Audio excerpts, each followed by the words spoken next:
Hi guys, it's Fernando doing another video for More Survivalists. In this case, the final video on our knot series. We already did some of the more basic ones, some of the ones that I believe are more useful. These are a little bit more complex, but still simple enough that you should remember, take a shot at practicing them, and they may be helping you in some cases. Let's get started with the sheep shank knot.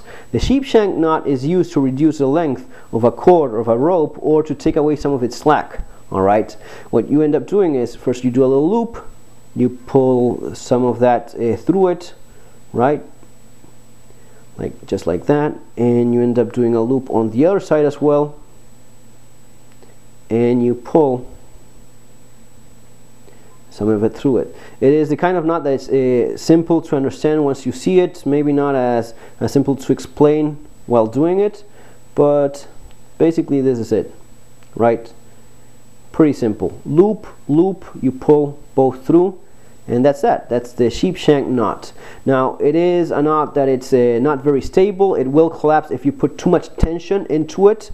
It will collapse if you put too little tension into it. So it has its limitations. If you use this for rappelling, once you put some tension, you do this knot on the top, you put some tension with your body weight, and you cut through the center section.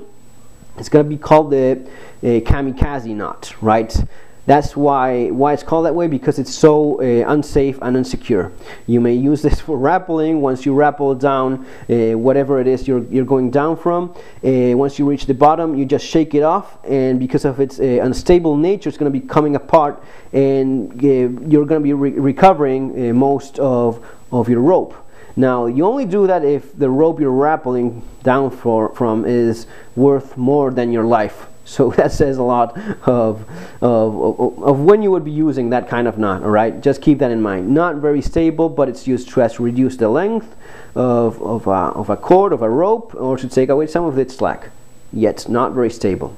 Not that it's going to be more useful in cases of emergency, maybe to lower down into safety, is the fireman's chair knot, right? It's going to be a knot that's going to be maybe making more sense for certain emergencies. We do a loop, we do another loop, we put these two one on top of the other, right?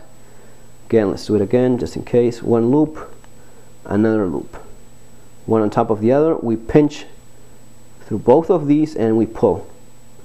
Right, this gives us two loops, and you just adjust depending on how much, what size of a loop you need on each. This is going to be maybe used for putting your legs through it, maybe an unconscious victim. It's under its armpits and the knee joints maybe. So adjust according to what you need.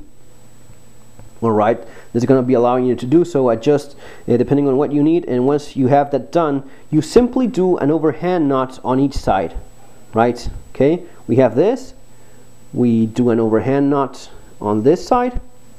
Okay, simple enough, guys. We've done that most simple knot of them all. Overhand knot on one side, right, and again an overhand knot on this side as well. Very easy, very easy, simple to remember. And I believe this is one of those knots that you really should know. You should take the time to practice it, because it's simple, yet it's very important, and maybe a lifesaver in some cases. Maybe saving a victim, a family member unconscious, something like that. Keep that in mind. Fireman's chair knot, right, guys? Very simple. Now, that's basically it. That's all the knots I think we should all know. And just in case you are one of those knot fans that have seen basically all in terms of knots, I'm going to be doing a final one. It's called the Spanish bowline, right? It's a nice knot because it looks very good. It's very symmetric, and it basically gives you two loops as well. So a pretty neat knot. It's a bit more complicated maybe to do yourself. Basically what you do is this: you pinch like that, right? A loop. You pinch on this side. Okay, and you pull like that through it, right? Good so far? This is basically what you're trying to go for. You have this shape. Now you twist this one. Right, let's do it again. What you basically do is you twist this one and you twist the other one so as to end up with this shape. this one that you see here. Let me straighten this up a little bit because it's not as simple to see.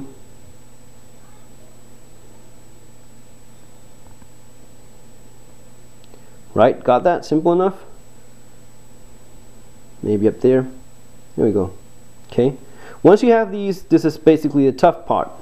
Now, when you have these two, what you do is pinch through here and grab over here, and you pinch with your other hand through here and grab over there and pull through. Right? Come over here, pinch, and we come over here and pinch as well, and you pull these through. And you have the Spanish bowline, which is a bit of a fancy looking knot, right? Looks good.